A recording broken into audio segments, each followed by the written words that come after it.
She gave her last meal to a homeless man. An hour later, he returned in a limo and changed her life forever.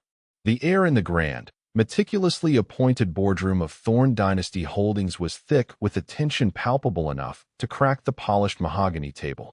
Outside, the city shimmered under the afternoon sun, a bustling metropolis shaped in no small part by the very empire Alaric Thorne had painstakingly built over 7 decades.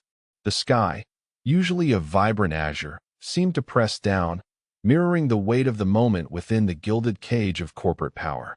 Inside, however, a different kind of drama was unfolding, a slow-motion unraveling of long-held expectations and carefully constructed facades.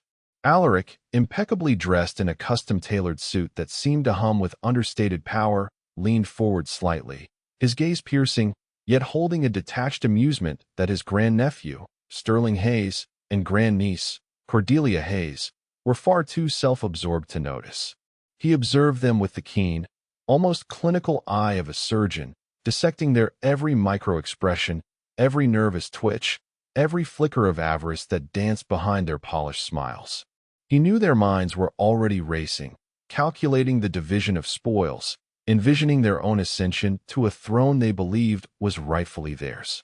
Sterling, sleek and predatory in his expensive attire, a silk tie knotted just so, offered a dismissive chuckle, a sound that grated on the silence, a deliberate attempt to project an air of confident superiority. His eyes, though technically fixed on Alaric, constantly darted towards the ornate grandfather clock in the corner, as if Alaric's very presence was an inconvenience, delaying their rightful coronation. "Uncle Alaric, truly, this is quite tiresome. We understand you've had your little sabbatical, as you called it, but the company, indeed the family, has managed perfectly well without your eccentricities. You're 78, for heaven's sake. It's time to let us handle things." His words dripped with an insincere deference that barely masked his impatience and thinly veiled contempt. He envisioned himself already sitting in Alaric's plush leather chair, signing billion-dollar deals, his name etched into the corporate history books as the true visionary. Cordelia, perched elegantly on the edge of her seat, her perfectly manicured fingers, each nail a miniature work of art, drumming a delicate rhythm on the polished table, added her own saccharine contribution. A faint scent of expensive perfume, cloying and sweet, hung in the air around her. "Yes, darling uncle, we've been discussing the future of Thorne Dynasty. Sterling has some truly visionary ideas for expansion into the luxury travel sector. We simply must move forward. Your quaint notions of philanthropy and observing humanity are rather charming, but hardly practical for a multi-billion-dollar conglomerate, wouldn't you agree?" Her smile was a painted mask, revealing nothing but a practiced condescension. She imagined her great-uncle was suffering from a touch of senility, a convenient excuse for his recent, unexplained absence. Her mind was already redecorating the Thorne family mansion, replacing its old-world charm with minimalist chrome and glass, making it more suitable for her grand soirees. Alaric Thorne's lips twitched almost imperceptibly, a fleeting ghost of a smile that held no warmth, only a profound, knowing irony. He had spent months observing them, listening to their schemes, enduring their neglect, and witnessing their utter disdain for those less fortunate. He had seen their true faces, unmasked by the convenience of his perceived absence and their burgeoning sense of entitlement. They believed him to be a doddering old fool, a relic on the verge of obsolescence, clinging to a fortune they already considered their own. He could almost hear their internal monologues, congratulating themselves on their cleverness, on their patience, on their imminent victory. They were so utterly, gloriously wrong. "Quaint notions, Cordelia?" Alaric's voice, though aged, resonated with an undeniable authority that momentarily stilled their self-congratulatory posturing. It was a voice that had commanded armies of executives, brokered deals worth entire national budgets, and instilled both fear and respect in boardrooms across the globe. Perhaps, but they were notions that led to certain conclusions. He paused, letting his gaze sweep over their expectant, greedy faces. He noted the slight tremor in Sterling's hand as it reached for a glass of water, the way Cordelia's eyes, despite her outward calm, darted nervously towards the boardroom door. Conclusions that necessitate a rather significant shift in the legacy of Thorne Dynasty Holdings. The game, my dear Sterling, Cordelia, he announced, his voice dropping to a low, deliberate tone that carried the weight of destiny, a tone that had sealed the fate of many a corporate rival, is over. And you, it seems, have lost. The silence that followed was deafening, broken only by the rapid, frantic thumping of their own hearts, still oblivious to the seismic shift that had just been declared. They merely exchanged puzzled glances, convinced he was, at long last, truly losing his mind. A wave of nervous relief, then renewed impatience, washed over their faces. But Alaric knew better. He knew exactly what he was doing. And the story of how he arrived at this very moment, with such an unshakable resolve, was one woven from betrayal, disillusionment, and an unexpected, profound act of kindness. Alaric Thorne had built an empire from nothing. A titan of industry, a visionary who saw opportunities where others saw only obstacles. He had transformed a modest engineering firm into Thorne Dynasty Holdings, a sprawling global conglomerate encompassing everything from cutting-edge technology to vast real estate portfolios. His name was synonymous with wealth, power, and an almost mythical shrewdness. He had worked tirelessly, sacrificing personal comfort, pouring his very essence into the growth of his enterprise. He remembered the long nights spent poring over blueprints, the tense negotiations that stretched into dawn, the exhilarating thrill of closing a deal that seemed impossible. His ambition had always been tempered by a deep-seated belief in integrity, in building something substantial and lasting, something that would not only generate profit, but also provide meaningful employment and contribute positively to society. Yet, as the decades wore on and his empire solidified, a profound sense of disillusionment began to settle upon him like a persistent, chilling fog, creeping into the gilded halls of his life, obscuring the pride he once felt. His disappointment stemmed not from business failures, those he had met with unwavering resolve, seeing them as mere stepping stones, but from the insidious corrosion of character he witnessed within his own family. His late wife, Eleanor, a woman of grace and genuine compassion, had often been a buffer against the escalating avarice of their relatives. Her gentle wisdom, her unwavering moral compass, had been a constant source of solace and guidance. He often recalled her serene presence, her quiet acts of charity, the way her laughter could fill a room with warmth. She had been the heart of their home, the moral anchor of the family, and her influence had extended far beyond the immediate household, touching countless lives through their shared philanthropic endeavors. But after her passing 5 years prior, a silence had fallen, and in that void, the true depths of their greed had been laid bare. Sterling Hayes, his grandnephew, and Cordelia Hayes, his grandniece, were the primary architects of his growing despair. They were the last vestiges of his direct lineage, the children of his beloved, if somewhat misguided, niece. Sterling, a man whose ambition eclipsed his talent, saw Thorne Dynasty not as a legacy to uphold, but as a personal piggy bank to plunder. He was obsessed with outward appearances, with projecting an image of effortless success, even if it meant cutting corners and compromising ethical standards. Cordelia, superficial to her core, cared only for the outward trappings of wealth, the designer clothes, the exclusive parties, the endless stream of luxury goods that served as a monument to her perceived superiority. Her world revolved around social media validation, the latest trends, and the relentless pursuit of fleeting pleasures. Alaric had observed them for years. He had seen Sterling divert company funds for extravagant personal ventures, camouflaging them as strategic investments in shell corporations that existed only on paper. He had watched Sterling's casual dismissal of long-term employees, replacing them with less experienced, but more pliable, sycophants. He had witnessed Cordelia, with a dismissive wave of her hand, refuse to contribute to the very charitable foundations Eleanor had championed, deeming them drain on resources. He remembered a particularly painful incident when Eleanor's favorite animal shelter, a small, struggling organization, had reached out for additional funding, only for Cordelia to declare, with a theatrical shudder, Honestly, uncle, mangy creatures and their handlers. So unsophisticated. Let someone else deal with it. He had endured their thinly veiled impatience during family gatherings, their eyes constantly darting towards his will, their questions laced with not-so-subtle inquiries about his health and future plans. They treated him not as a patriarch deserving of respect, but as an inconvenient obstacle, a ticking clock until their inheritance was secured. He often felt like a ghost in his own home, unseen, unheard, his presence tolerated only for the promise of what he possessed. The breaking point arrived subtly, not with a grand confrontation, but with a series of small, accumulating slights that chipped away at his remaining hope. There was the time Sterling had forgotten to arrange for Alaric's regular medical checkup, dismissing it as an oversight when Alaric gently reminded him. The implication was clear. Alaric's health was no longer Sterling's concern, only his impending demise. There was the chilling occasion when Cordelia had openly mocked a news report about a local homeless shelter being forced to close due to lack of funding, remarking, "Honestly, why bother? They'll just waste it on more drugs and alcohol."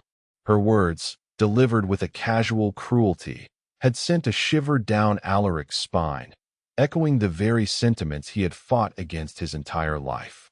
But the final, crushing blow came during a hushed conversation Alaric overheard between Sterling and Cordelia during a supposed family dinner at the mansion. He had feigned sleep in his study, allowing them to speak freely, their voices carrying clearly through the open door.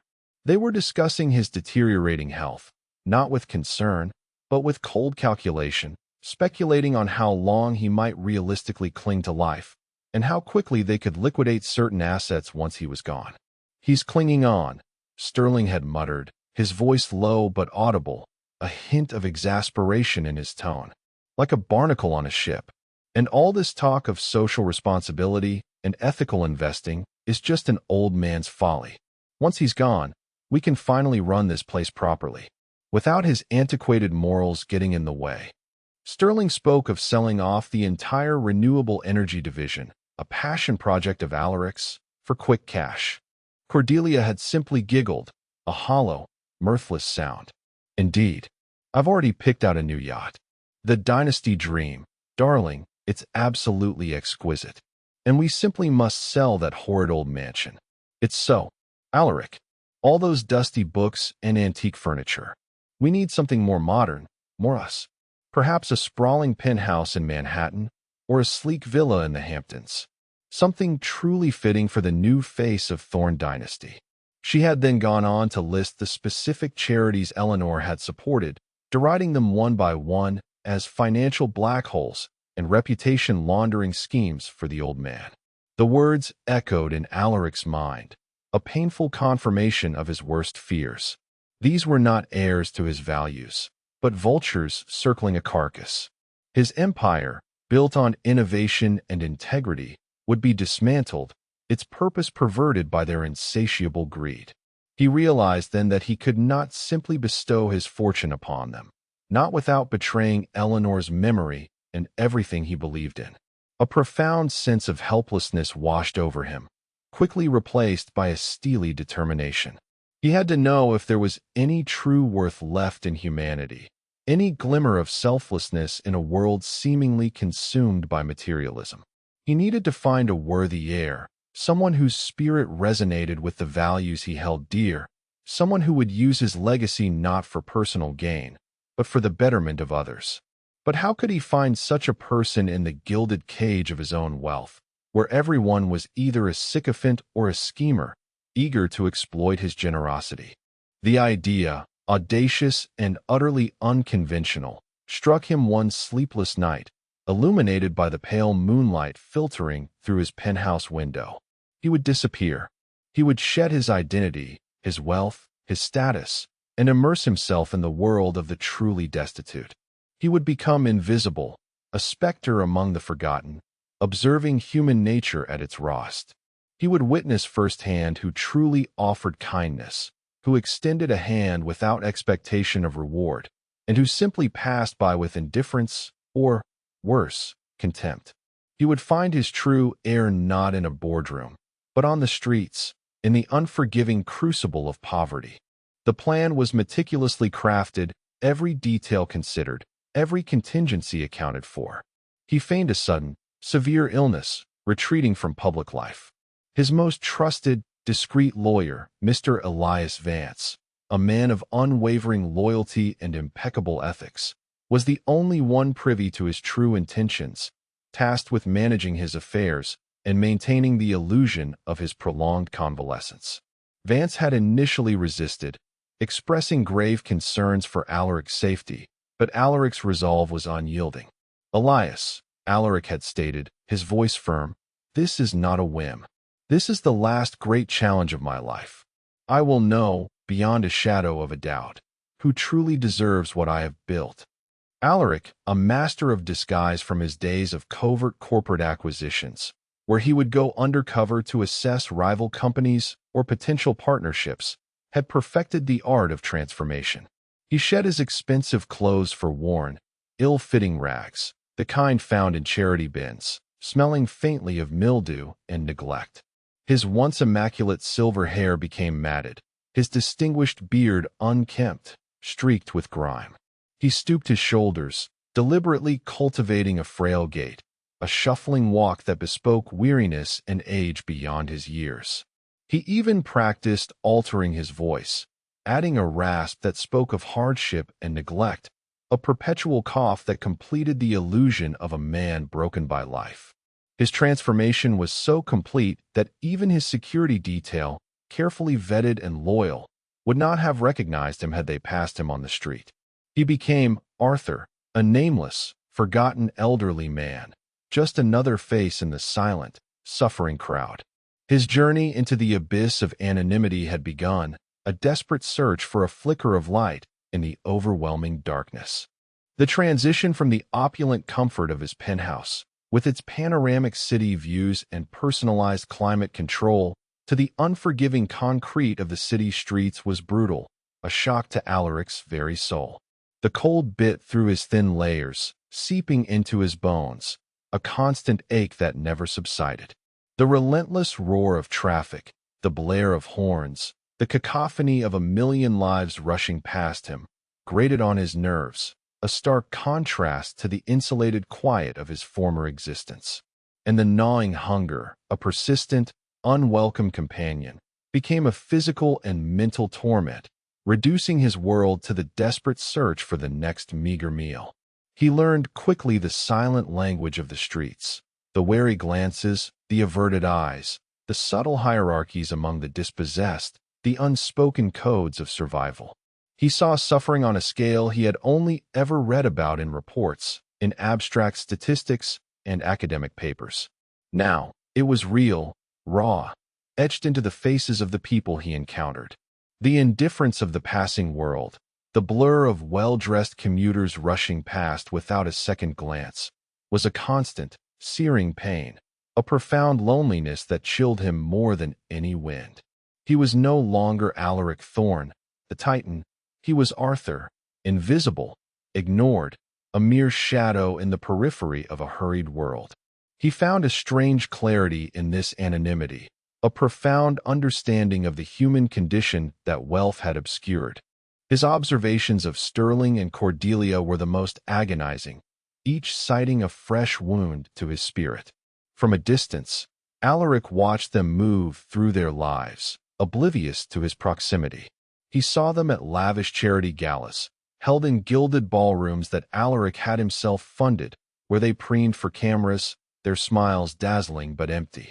They donated paltry sums, carefully calculated for maximum tax write-offs and public relations benefit, while privately sneering at the very causes they purported to support.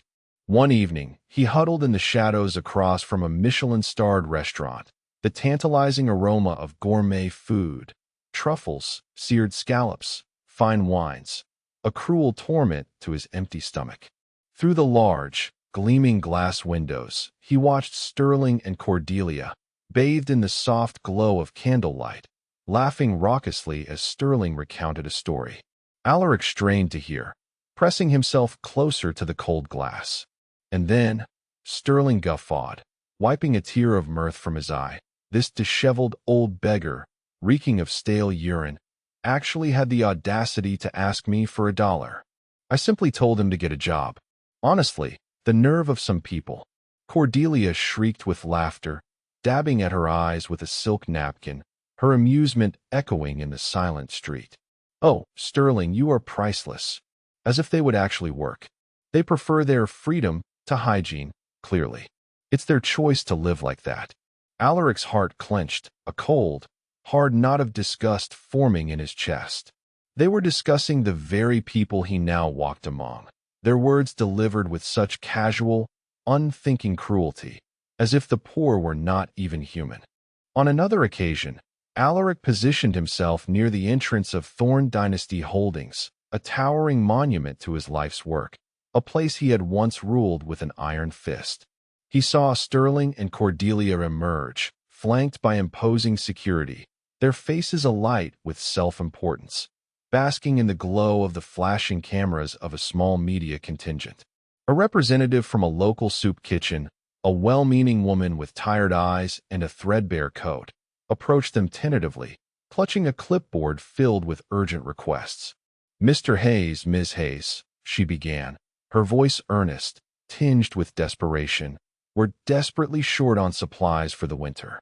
Many of our regulars are elderly, vulnerable. We fear for their safety without proper warmth and food." Sterling cut her off with a dismissive wave, his hand moving as if swatting away an annoying fly. "Look, dear lady, we contribute to our chosen charities. We don't just hand out money to every Tom, Dick, and Harry who asks. Philanthropy is strategic, not indiscriminate. Go bother someone else." He pushed past her, Cordelia trailing behind him, her nose wrinkled as if she'd caught a foul scent, her eyes narrowed in distaste. "Honestly, Sterling," she said loudly enough for Alaric to hear, her voice dripping with disdain, "some people just have no boundaries. Always begging. It's revolting. And they always look so unkempt." Alaric, hunched against the cold, felt a profound wave of shame and anger wash over him.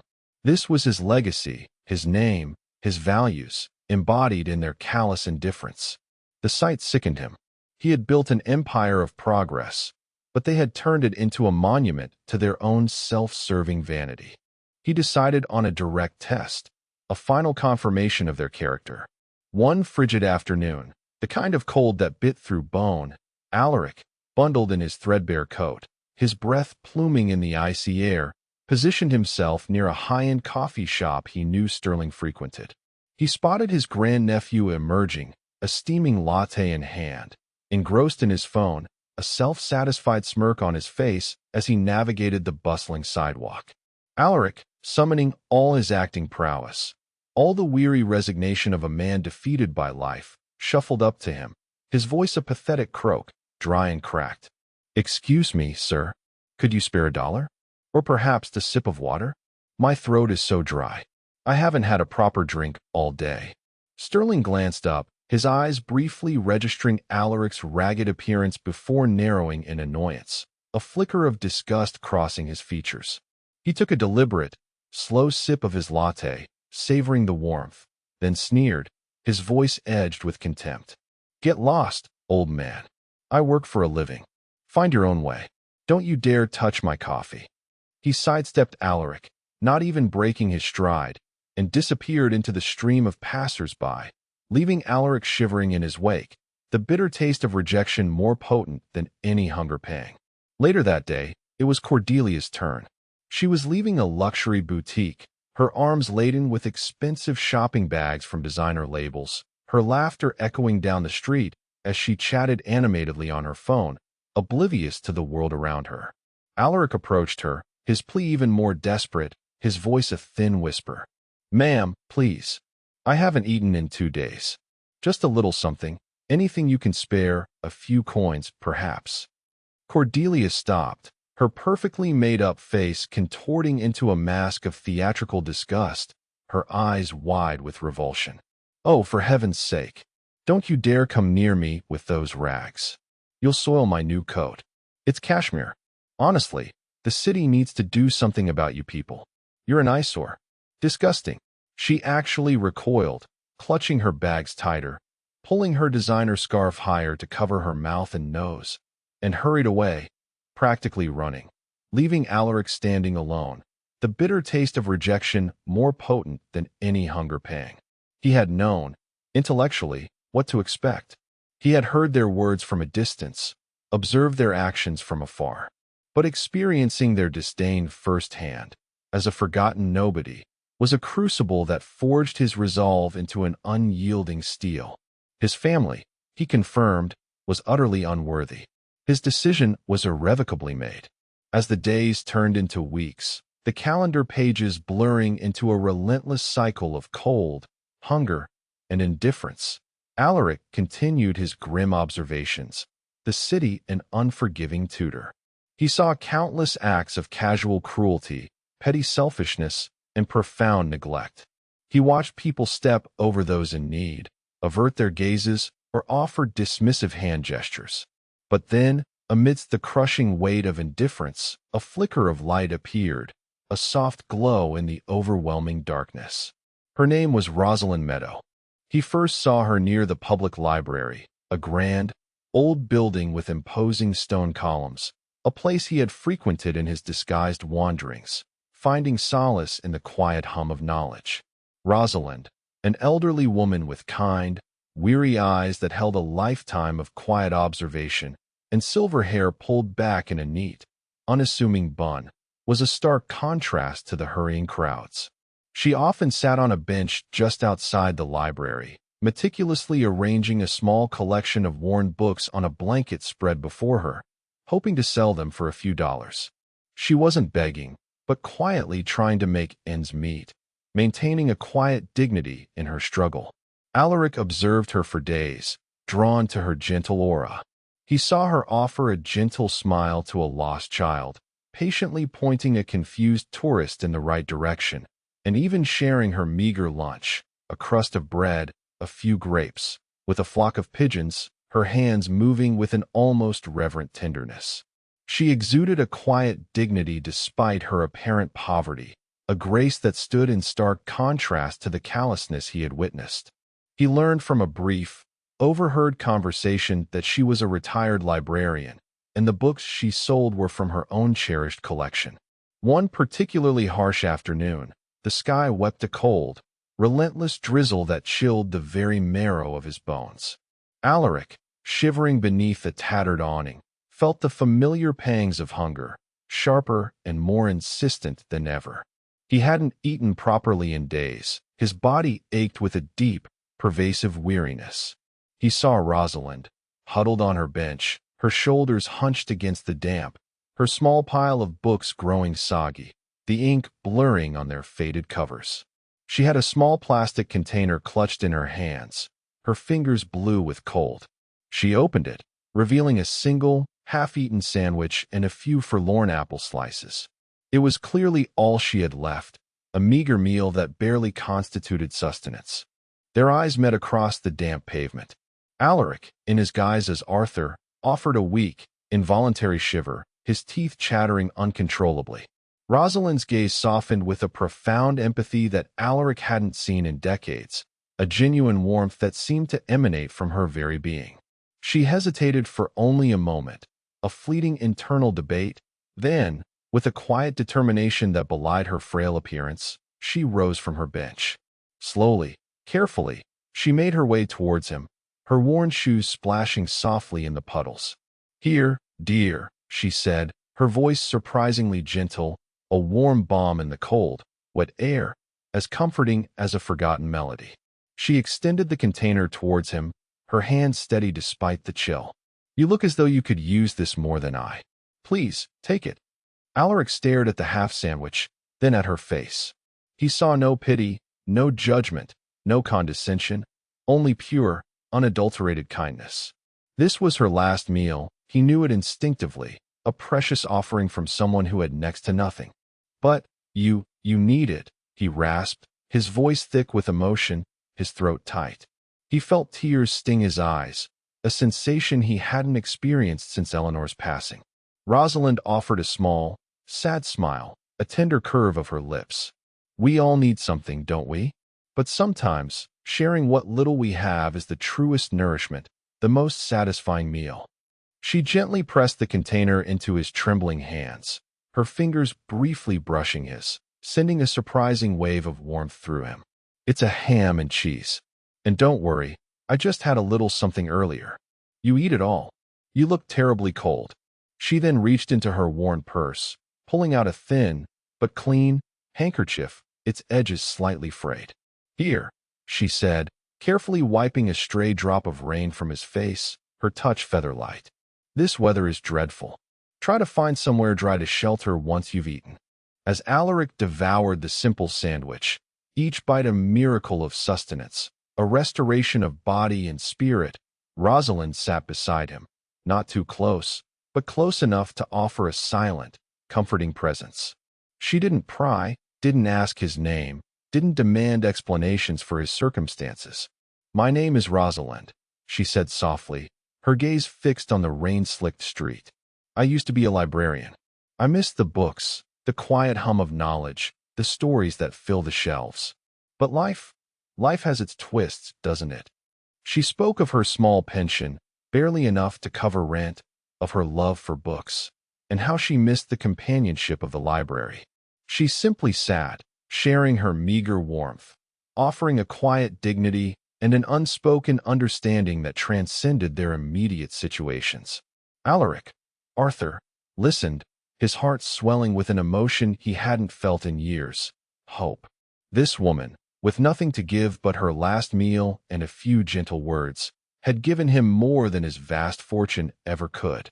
She had given him back his faith in humanity, a belief he thought irrevocably lost. In that moment, the decision solidified, stark and clear as a winter morning. Thorn Dynasty Holdings would not fall into the hands of greedy vipers, to be plundered and perverted. It would serve a higher purpose, guided by a spirit like Rosalind's. His will would be rewritten completely. He knew now, with absolute certainty, that he had found his true heir, not in blood, but in spirit. The atmosphere in the Thorn Dynasty Holdings main auditorium was a mix of hushed anticipation and thinly veiled excitement. The board members, executives, and select family members had gathered for what had been announced as a critical update on the company's future and the restructuring of the executive board. Sterling and Cordelia sat at the forefront, radiating an almost unbearable smugness, their faces alight with a preemptive triumph. They had spent weeks carefully choreographing this moment, believing it to be their official coronation, a mere formality before they assumed full control. Mr. Elias Vance, Alaric's lawyer, stood at the podium, his expression unreadable, a single, pristine white envelope clutched in his hand, its edges sharp and crisp. "Ladies and gentlemen," Vance began, his voice calm, yet carrying an unusual gravitas that immediately captured the room's attention. "We are here today to address the future of Thorn Dynasty Holdings. As you know, Mr. Alaric Thorn has been in an extended period of convalescence. However, he has made a miraculous recovery and, in fact, wishes to address you all personally." A ripple of murmurs spread through the room, a collective intake of breath. Sterling and Cordelia exchanged confused, then annoyed glances, their carefully constructed calm beginning to fray at the edges. Personally, Cordelia whispered, a frown marring her perfect brow, her voice laced with exasperation. "What's he going to do? Shuffle in here with a walking stick and ramble about his garden? This is supposed to be our day." Sterling chuckled, though a faint tremor ran through his hand as he adjusted his tie. "Relax, Cordelia. He's probably just here to formally announce his retirement and our succession. A formality. A final, grand gesture for the old man. Just humor him." He imagined the headlines. Thorn Dynasty under new, dynamic leadership. Just then, a profound hush fell over the room as the main doors at the rear of the auditorium swung open with a soft, ominous creak. A collective gasp, then stunned silence, permeated the space. Every eye in the room swiveled towards the entrance. Standing framed in the doorway, bathed in the natural light streaming through the large windows, was Alaric Thorne. But this was not the frail, stooped figure they had last seen, the one they had dismissed as senile and irrelevant. He stood tall, his posture erect, his shoulders broad, radiating an aura of formidable power and authority. His eyes, sharp and clear, reflected a formidable intellect and an unshakable will, missing nothing, seeing everything. His custom suit was impeccable, tailored to perfection, his silver hair neatly combed, his distinguished beard trimmed with precision, framing a face that was both aged and utterly resolute. Beside him stood a woman, her silver hair pulled back in a familiar bun, her kind eyes wide with a mixture of awe and bewilderment, her humble attire a stark contrast to the opulent surroundings. It was Rosalind Meadow. Sterling's jaw dropped, his preemptive smirk replaced by a look of utter horror. Cordelia's perfectly made-up face drained of all color, leaving her complexion ghostly pale. They stared, aghast, their minds struggling to reconcile this formidable presence with the image of their ailing, senile great-uncle they had so readily dismissed, the man they had seen as Arthur. A cold dread began to seep into their very bones. Alaric began to walk down the aisle, his steps deliberate, confident, each footfall echoing with an unspoken power. The board members shifted uncomfortably in their seats, sensing the seismic shift in the air, a momentous event about to unfold. He stopped directly in front of Sterling and Cordelia, his gaze fixed on their stunned, disbelieving faces. "Sterling, Cordelia," he stated, his voice resonating with an authority that had been absent for months, a voice they had foolishly believed they would never hear again in full command. "I see you're both surprised. You thought me incapacitated, perhaps even gone, perhaps even hoping I was gone." Sterling found his voice, a strangled, disbelieving sound, a desperate attempt to regain control. "Uncle Alaric? But how? What? This is impossible. You were ill."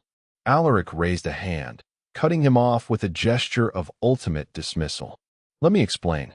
For the past several months, I have not been convalescing. I have been conducting an experiment, a very necessary experiment." His eyes bored into theirs, piercing through their carefully constructed facades, stripping away their arrogance. "I needed to see, firsthand, the true nature of the world, and more importantly, the true nature of those I was considering entrusting my life's work to." He paused, letting his words sink in, allowing the full weight of his revelation to settle upon them. "I disguised myself. I became Arthur, an elderly, homeless man. I walked your streets. I felt the cold, the hunger, the indifference. I saw the world from a perspective you have actively avoided your entire lives. And I saw you." His voice dropped, thick with a scathing irony that sliced through the silence. "Oh, I saw you clearly. Sterling, I saw you scoff at the very idea of helping the less fortunate. I heard you mock a man who merely asked for $1, a man who happened to be me. I heard you discuss selling off the very divisions I poured my life into, all for a quick, self-serving profit." And Cordelia, his gaze flickered to her, contempt now undisguised, raw and unfiltered. "I saw you recoil in disgust, fearing your designer clothes might be soiled by the mere proximity of someone in need. A need, incidentally, that was my own. I overheard your callous remarks about Eleanor's charities, your plans to dismantle everything she held dear." Sterling spluttered, his face crimson with a mixture of rage and terror. "This is preposterous. A delusion. You were on the streets? This is insane. You're clearly not well, Uncle Alaric. You can't possibly expect anyone to believe such a fantastical tale." He looked desperately to the board members, seeking validation, but found only shocked faces. "Insane." Alaric's voice rose, filling the auditorium, resonating with a power that shook the very walls. "Perhaps, but it was a necessary insanity to reveal a truth you both have conveniently ignored your entire lives, the truth of true character. I saw your avarice, your disdain, your utter lack of empathy. I saw you plan my demise, not with grief, but with greedy anticipation, counting the minutes until you could plunder what you believed was rightfully yours." He gestured to Rosalind, who stood beside him, still trembling slightly, but now with a dawning understanding, her eyes wide with a mixture of fear and profound gratitude. And then, amidst that despair, amidst the overwhelming darkness of human indifference, a flicker of light, a beacon of hope appeared. I met this woman, Rosalind Meadow. She had nothing, perhaps only a half-eaten sandwich and a few apple slices, her last meal, her only sustenance. Yet, without a moment's hesitation, without any expectation of reward, without a single question of my worthiness, she shared it with a complete stranger, a man she believed to be utterly destitute. She offered not just food, but kindness, dignity, and empathy. She reminded me what it truly means to be human. Alaric turned to face the entire room, his voice ringing with conviction, his gaze sweeping over the astonished faces of the board members and executives. While you, Sterling and Cordelia, were calculating my demise and mocking the very people I sought to understand, Rosalind was demonstrating the true essence of humanity. The very essence I wished my legacy to embody. The values Eleanor held so dear. He turned back to his grandnephew and grandniece, their faces now contorted in a mixture of horror, disbelief, and dawning dread. Their carefully constructed lives, their futures, were crumbling before their eyes. Therefore, Alaric declared, his voice firm, unwavering, I have made a decision. Mr. Vance, if you please, read the revised will. Vance stepped forward, opening the pristine white envelope with a deliberate slowness. Sterling and Cordelia knew, with a sickening certainty that chilled them to the bone, that their world was about to shatter. The masks had fallen, and the true game had just begun. Mr. Elias Vance's voice, clear and precise, cut through the stunned silence in the auditorium, each word a hammer blow to Sterling and Cordelia's carefully constructed reality. The will, meticulously rewritten by Alaric in the weeks following his encounter with Rosalind, was a document of profound and poetic justice, an intricate tapestry of consequence woven with deliberate intent. As per the last will and testament of Alaric Thorne, Vance read, his gaze occasionally flickering towards the increasingly frantic figures of Sterling and Cordelia, who sat rigidly, their faces etched with disbelief. All shares, assets, and controlling interests in Thorne Dynasty Holdings are hereby transferred to a newly established philanthropic foundation, the Thorne Compassion Initiative. This foundation shall be overseen by a board of directors, initially appointed by Mr. Thorne himself, and dedicated to funding charitable causes focused on poverty alleviation, elder care, educational access, and environmental sustainability, both domestically and internationally. Its purpose is to serve humanity, not merely profit. Sterling sprang to his feet, overturning his chair with a crash that echoed through the silent room. His face was crimson, veins throbbing at his temples. This is insane. You can't do this. We're your family, your blood, your legitimate heirs. This is a mockery, a senile old man's fantasy. He gestured wildly, his voice cracking with outrage. We will contest this. It's a blatant disregard for lineage, for tradition. Alaric merely raised an eyebrow, his gaze unwavering, dismissing Sterling's outburst with a quiet power. Blood, Sterling, means nothing without character. You squandered every opportunity one gave you to prove yourselves worthy. You proved yourselves only worthy of my contempt. You proved yourselves entirely lacking in the values upon which this empire was built. Vance continued, unperturbed, his voice calm amidst the growing chaos. Furthermore, Mr. Sterling Hayes and Ms. Cordelia Hayes are hereby removed from all executive positions within Thorne Dynasty Holdings, effective immediately. Their access to all company assets, accounts, and properties, including corporate credit cards, company cars, and executive apartments, is revoked. Any personal assets acquired through the misuse of company funds will be subject to immediate forfeiture and legal action by the newly formed foundation. He paused, adjusting his glasses, allowing the full weight of his words to sink in. Their personal allowances, previously provided by Mr. Thorne, are also terminated. They will be provided with a modest, one-time severance package sufficient for 2 months' basic living expenses to allow for their transition into self-sufficiency. Cordelia let out a choked cry, a sound of utter despair, collapsing back into her seat, her designer handbag slipping from her grasp and clattering to the floor. Tears streamed down her face, ruining her perfect makeup. 2 months? We'll be destitute. This is an outrage. We'll sue. We'll contest this. You can't do this to us. We have nothing else. Her voice was a wail of disbelief, of a life suddenly and irrevocably stolen. Alaric's voice was cold steel, sharp and unyielding. You will sue with what, Cordelia? With the funds you no longer possess? With the reputation you have now irrevocably destroyed? Every transaction, every conversation, every disdainful act towards me and others has been meticulously documented. Your schemes, your contempt, your very words, recorded. We have ample evidence of your gross negligence, your financial improprieties, and your utter lack of a moral compass. You have no legal standing, only the harsh reality of your own making. You have brought this upon yourselves.